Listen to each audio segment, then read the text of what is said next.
Hello guys, ngayon itutuloy natin yung pagsasagot. Ngayon, subject na to ay heat transfer. So, naganda ako ng tatlong problems. Kinalkal ko lang to sa mga past ME boards. So, may mga sagot na yan. Tatlo yung hinanda ko dito. Bale, easy, medium, tsaka difficult. So, maganda to mga problem na to. May mga sagot na dyan, kaya papakita ko sa inyo kung paano yan nakuha. So, naka-impromptu to naka-impromptu. Bale, ngayon ko lang nakita yung ganyang problem. Kinuha ko na agad. So, let's start. So, a vertical furnace wall is made up of an inner wall of fire brick. 20 cm thick. So, highlight ko lang para makita natin. 20 cm thick. Followed by an insulating brick na 15 cm din. And an outer wall of 1 cm. The surface temperature of the wall adjacent to the combustion is 1200 degrees Celsius. So, yan yung pinaka-inner temp natin, yung 1200. And that the outer surface of the steel is 50 degrees Celsius. The thermal conductivities of the wall material in watts per meter Kelvin are the fire brick, whereas 10 So 10 for insulating brick na 0.26. Tas yung steel natin na 45. Neglecting the film resistances and the contact resistance of joints. Determine the heat loss per square meters of the wall area. Okay. Paano natin gagawin to? Binigyan tayo ng thickness, tatlong thickness, dalawang temperature, kumbaga yung T in tsaka T out, no? Tapos yung fire bricks natin na thermal conductivities, which is yung K. So, alam naman natin yung formula nun for single plane wall is Q is equals to Ka delta T over X, di ba? Ano to? Composite wall to. So, mag-iiba yung formula natin dyan. Madadagdag lang yung ating X tsaka K. So, QA, Q over A, kasi yung hinahanap dito, determine the heat loss per square meters, di ba? So, K, ay mali. Delta T over X1 for the fire brick, no? K over 1 or K sub 1 for the fire brick. So drawing na lang natin para makita nyo. So dito meron kang fire brick, no? May fire brick ka diyan. So denote na lang natin na F.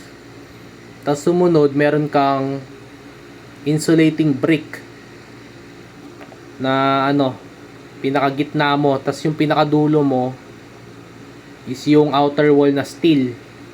So merong mga kakibat niyan na na thickness.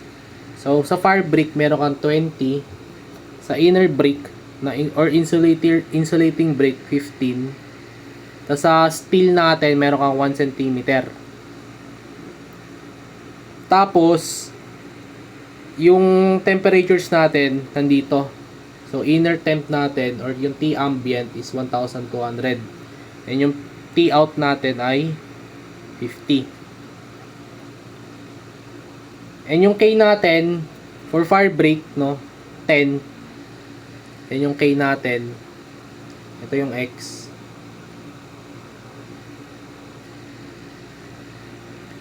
$10 for fire break, 0.26 for insulating brick, and then 45 for steel or outer steel. So ito, lagay na lang natin, add na lang natin dito. So X2 over K2 plus X3 over K3. Yan. So dito sa delta T natin meron tayong 1200 minus 50 degrees Celsius over So, hindi na tayo mag-add ng 273 dyan. Bakit? Kasi, change in temperature or temperature difference siya. Tsaka lang mag-add ng 273 in Kelvin or 460 in Rankine kapag hindi siya change in temperature. No?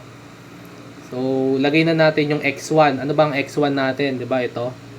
20 cm.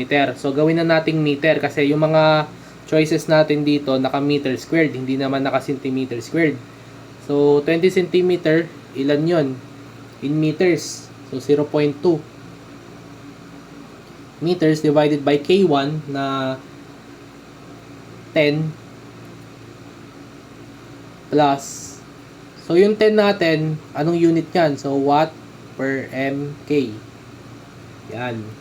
So, plus, ano yung sumunod sa insulating brick? Ito, 15 cm. So, 0.15 meters. Divided by, ano ang kanyang K? 0.26. Watts per mK. Or watts per meter Kelvin. And last, yung ating outer wall of steel is 1 cm thick. So, in meters, yun ay 0.01 meters over kanyang thermal conductivity na 45. So, 45 watts per meter Kelvin. So, cancel all the same units, Celsius, Kelvin, Kelvin, Kelvin. So, natira dito, ano, di ba Q over A yan? Heat surface per unit area. So, ang sagot dito, compute natin.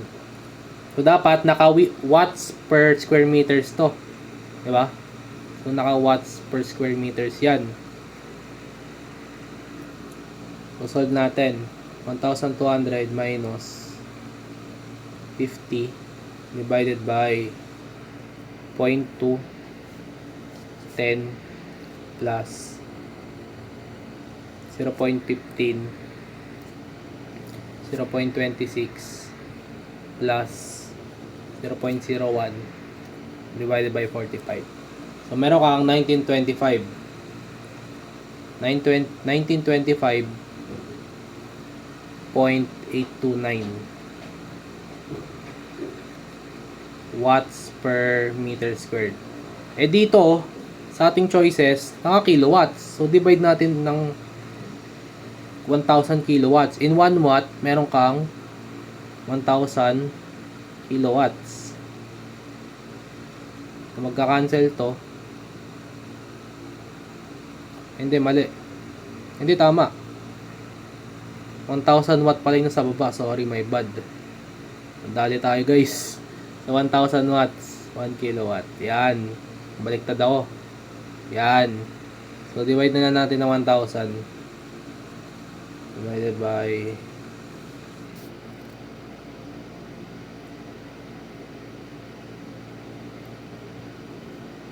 So, meron kang 1.925 kilowatts in square meters. So, check na natin kung tama tayo.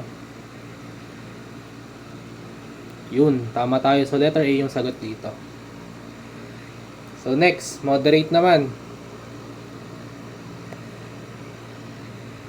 Ito. Calculate the heat transfer per hour through a solid brick wall 6 meters long. 6 meters long, 2.9 meters high, and 225 meter thick when the outer surface is at 5 degrees Celsius and the inner surface is 17 degrees Celsius. The coefficient of thermal conductivity in this brick is being 0.6 watts per meter Kelvin. So, drawing natin yung figure. Maganda yung drawing natin yung figure para makita natin Meron kang fire brick dito, di ba? Or solid brick wall. Meron kang 6 meter long which is yung length, and then yung width natin na 2.9 meter high. So, yan yung brick natin, di ba? Meron kang coefficient na binigay, thermal conductivity, na 0.6, di ba? 0.6 watts per meter Kelvin. And then, binigay sa'yo yung outer, pinaka labas ng iyong fired brick or solid brick, di ba? Outer surface na 5 degrees Celsius. And then, yung T-ambient natin, T-ambient. Ano ba ang T-ambient? Yun yung pinaka looban ng fire brick mo. So, yung T-ambient mo is 17 degrees Celsius. And, binigay yung thickness. Okay, binigay yung thickness na 225 millimeters. Ang pinapahanap dito ay yung calculate yung heat transfer, no? Heat transfer per hour. So, okay. So, ganun pa din, dun pa rin naman tayo iikot sa formula na ka-text, di ba? So, Ka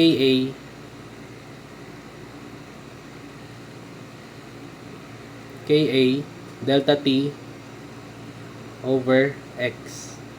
Yan, dyan lang naman tayo iikot eh. So, nakalimutan ko yung area. Yan. So, input lang natin yung mga values.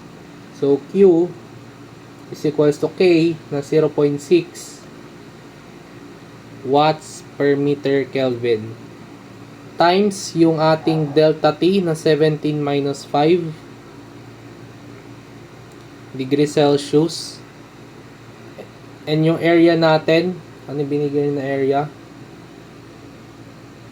So, 2.9 by 6 meter long. So, length times width. 6 times 2.9. So, square meters. Divided by X, yung thickness. So, 225 millimeters. So, convert na lang natin yun ng 1,000. So, 0.225 para maging meters.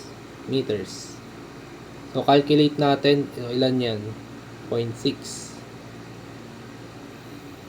So, 17 minus 5 times 6 times 2.9 divided by 0.225.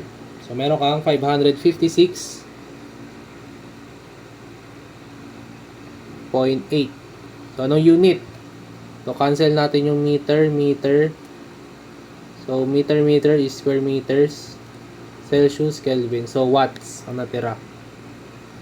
Pero, ang hinahanap sa atin dito, per hour, diba? Heat transfer per hour. So, go back to your unit analysis. Diba ang 1 watt is joule per second? Ang hinahanap sa akin dito, kilojoule per hour. So, convert natin. So, 556.8. Ang watt ay joule per second, diba? So, convert natin. Ang hinahanap dito sa problem na to is kilojoule yung mga kanilang units. So, convert natin. In 1 joule, in 1 kilojoule, ilang joule yon? So, 1,000, di ba? 1,000 joules. 1 kilojoule. In every hour, ilang second? Ba 3,600 seconds. So, in every hour. So, cancel natin to, same units. Seconds. Ang lalabas sa'yo dito, kilojoule. So, ilan yan? 556.8 divided by 1,000 times 3,600. So, meron kang 2,004 na naproproduce sa fire brick mo. Kilojoule per hour. So, check natin kung tama tayo. Yun, letter A. So, yun, dali lang, di ba? Diba? Basic lang, di ba? Basic lang yung magsasagot natin eh. Wala pa sa kalingkinan natin to eh. Madadali lang to. Basta alam mo yung formula, tapos drawing mo lang yung figure, masasagutan mo yan. So, panghuli natin, ito. Last problem. What is the external heating surface in square feet of a tube with the following dimensions, wherein the tube inside diameter ay 5 inches thickness? And highlight na lang natin to. Tube inside diameter na 5 inches, wall thickness na 1/2 inch, length na 18 feet. Okay. Parang ano to parang mahirap to Pinapahanap sa akin dito,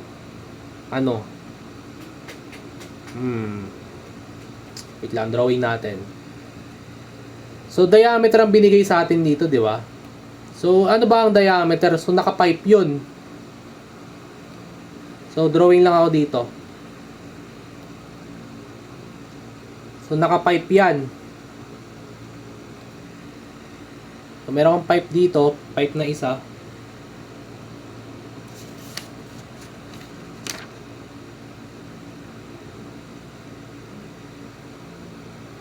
Gaging pangit.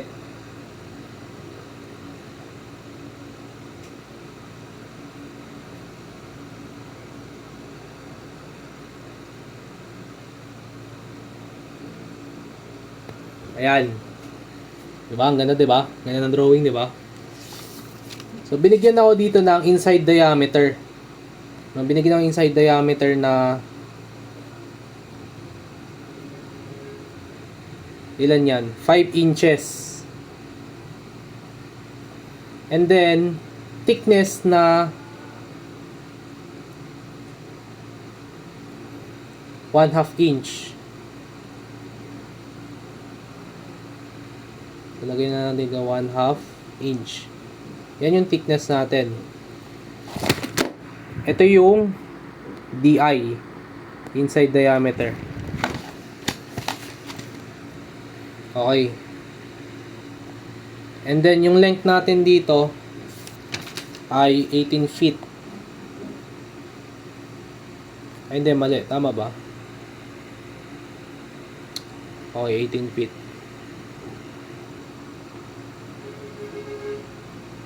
Okay.